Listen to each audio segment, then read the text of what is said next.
पालिकेची रणधुमाळी सुरू झाली आहे। उमेदवार सुद्धा निश्चित झालेले आहेत आणि यासाठी उमेदवार आता मैदानात उतरले आहेत। मात्र याच्यासाठी प्रमुख बाब म्हणजे ती प्रसिद्धी आणि वेळ याची सांगड घालण्यासाठी वाशिमच्या फर्निचर दुकानामध्ये सध्या ही लगबग आपण बघतोय।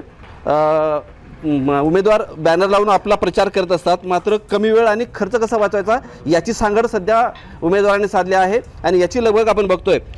मोठ्या प्रमाणात उमेदवार बॅनर लावत असतात आणि बॅनरसाठी मुख्यतः लोखंडाचा वापर केला जातो, मात्र खर्च जास्त आणि त्याला लागणारा वेळ याला पर्याय म्हणून उमेदवारांनी लाकडी फ्रेम बनवण्याचा हे घेतला आहे, पर्याय शोधला आहे।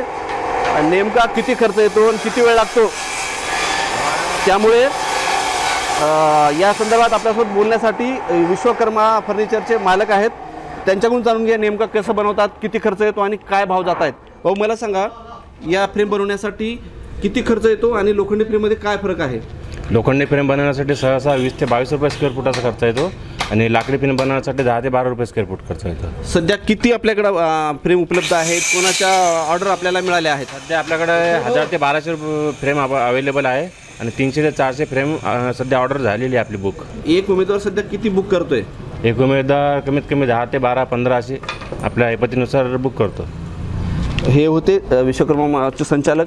नक्कीच खर्च हे वाचेल आणि वेळ वाचेल हाच एकमेव पर्याय सध्या तरी उमेदवारांना दिसतोय। मनोज जयस्वाल, साम टीव्ही न्यूज, वाशिम। देश विदेशातील प्रत्येक घडामोडींचे लाईव्ह अपडेट मिळवण्यासाठी आता साम टीव्हीच्या सर्व सोशल मीडिया प्लॅटफॉर्मला लाईक, फॉलो आणि सबस्क्राईब करा।